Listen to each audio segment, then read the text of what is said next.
Hi, YouTubers. Welcome back.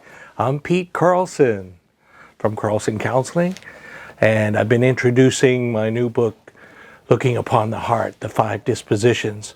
We've been talking about the 5 dispositions. Last week we talked about the broken heart disposition. Today we're going to be talking about the hard heart disposition, which is the other dysfunctional disposition of the heart that we may morph into. Throughout every day, in this morphology that I've been teaching, we are capable of continually, spontaneously, and immediately changing for the good or for the worse into healthy dispositions of the heart or into the unhealthy dispositions of the heart. The hard heart is desperately sick and definitely a unhealthy disposition of the heart. So welcome to the Heart Talk Show.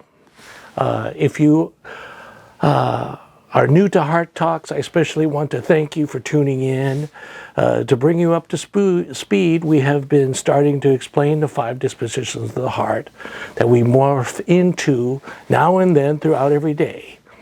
The broken heart, which we can't really help, was talked about last week, where there's an emotional injury that we have suffered, unhealthy experiences we have gone through where we haven't learned how to cope well. Today we're going to discuss the hard heart disposition, which is more deliberate, where we can help it, but we're just kind of stubbornly resisting, denying, rebelling against the good character that we would be encouraged to move into. The hard heart is morphed into because we have become psychologically dysfunctional, sinful, and spiritually hardened, at least at that moment in time. We are out of alignment with the Spirit of love, the Spirit of truth, the Holy Spirit, which is God's helper, God Himself. A blockage exists between us and the Lord, this sin, this dysfunction. Therefore, between us and being who we need to be, there's a blockage. It prevents us from doing what is right. So we operate in the hard heart disposition out of a character disturbance. There's a lot of defensive thinking and stubbornness. There's a resistance and blockages in our ability and or our willingness to stand corrected and receive help and advice for our troubles. Pride, ego as we call it, where there's this narcissism, self-absorption, so common in our society that people think, what's in it for me? A self-centeredness. We refuse in this hard heart disposition to try and understand the truth regarding our own condition, our own flaws. Instead, we choose to ignore healthy wisdom and knowledge. The hard heart, well, there's many possible psychological components of the hard heart. Generally, there's a defensiveness in the hard heart, where we deny the existence of a problem, where we repress it out of awareness into the unconscious, which is this unseen realm. We suppress it intentionally. We project it onto other people. We have a character state and personality style called Hector Projector, or Critical Christine, or Judgmental Jerry, always pointing the finger. We don't remember when we're pointing the finger, whoop, 3 fingers are pointing back at us. But in the hard heart, we don't look upon ourselves. We don't look upon our hard heart. We just look in a closed-minded, closed-hearted way. Oftentimes in the hard heart, there's a violating of people's boundaries.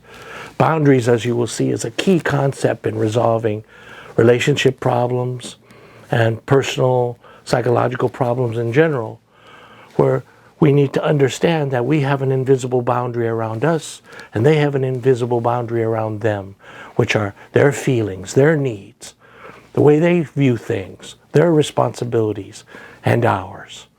And we violate people's boundaries when we try to control them. Where there's sneakiness, trying to get away with something in the hard disposition, getting the cookie jar, getting the cookie out of the cookie jar before mom sees. Sometimes these hard dispositions have been practiced in childhood.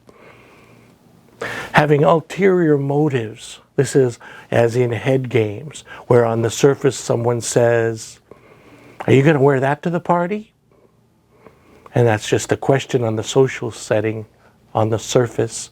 But on a psychological level, there's an ulterior motive to put you down. Say, "You look ugly in that." Or "Where have you been?" Sounds like gathering information, but it's actually a very distrusting, critical statement of judging that they've been up to no good. These are called playing head games, where there's two levels of communication. Oftentimes hard-hearted people play that on the social level and the psychological level. We'll speak more about that later. In the hard disposition, there's a bias, a prejudice, as in racism, stereotypes, characterizing people as a this or a that. He's a donkey. But no, sometimes we get that way.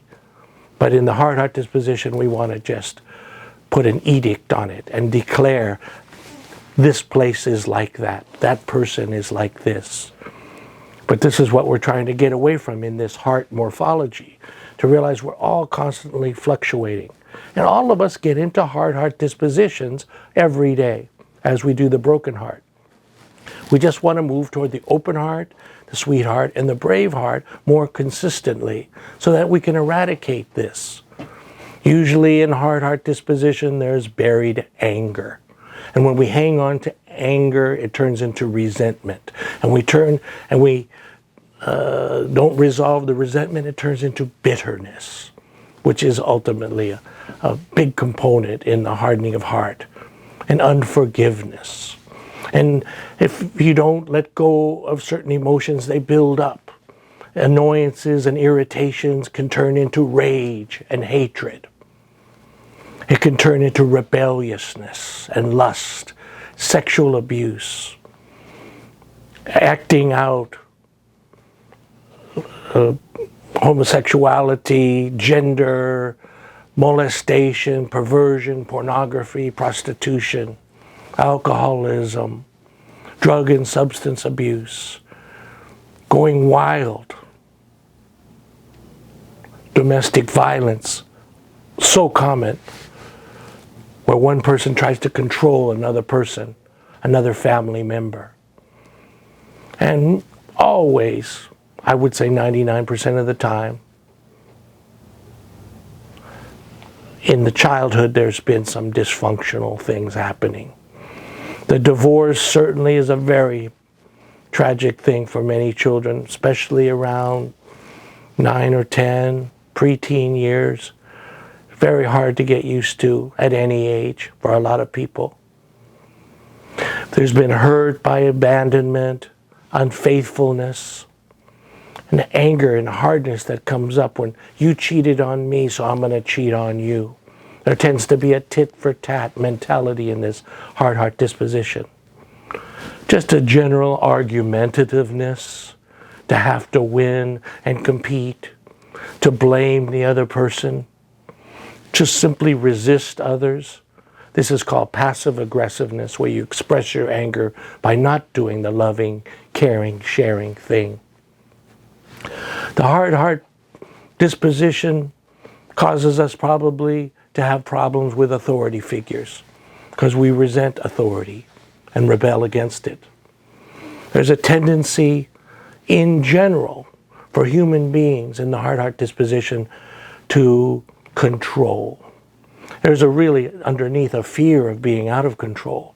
So there's this compensation through egotistical strivings, overcompensatory strivings for deep inferiority feelings, which is a broken heart dispositional component. And we find that many people that demonstrate the hard heart disposition, deep inside they have the broken heart disposition simultaneously, and they're trying to overcompensate for those insecurities by trying to be in control, acting out, being argumentative and hurtful, vengeful. Usually there's this pride that causes the the hard-hearted person to refuse to apologize. Failure to admit any problems or to admit any hidden inferiority feelings they're trying to overcompensate for. Bossiness, micromanaging. Many of you have had superiors at work that their power goes to their head. There's almost a bullying going on in the hard-hearted person. Showing favoritism to some, abusive, coarse language and behavior, abandonment, not helping people out when they need it. And in extreme forms, there's breaking of the law.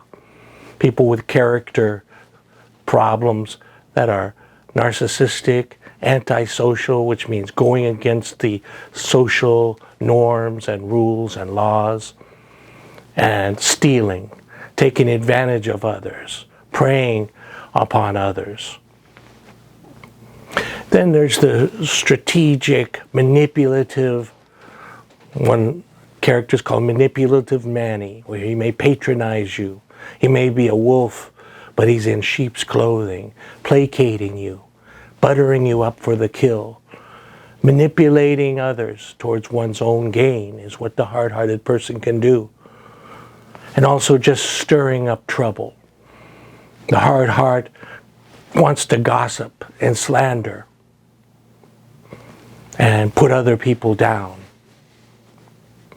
A lot of evil and psychologically unhealthy behaviors, personality styles, and character states are demonstrated in the hard heart disposition. And usually a person in the hard heart is wearing a mask, pretending to be someone that we are not. Outright lying, not caring about anybody else but one's own self, pretending like we do. So, unfortunately, the hard heart disposition is something we need to humble ourselves and recognize. We might go into that from time to time. One of my character states or personality styles I call arrogant Arnold. Well, he thinks nothing is wrong with him. His stuff don't stink. He doesn't have anything to be apologizing for. He's better than others and looks down on others as inferior.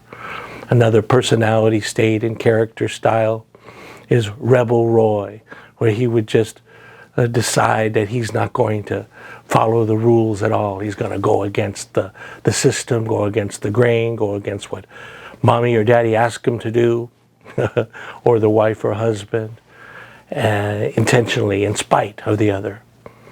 And judgmental Jerry that always wants to find fault and put other people down. Well, the hard heart is something we choose usually to try and resolve conflicts with by trying to control people. It's unhealthy. And we probably see it in other people every day. Just realize that you too might sometimes need to humble yourself and realize, I too can be hard-hearted. Well, that's it for today on Heart Talk.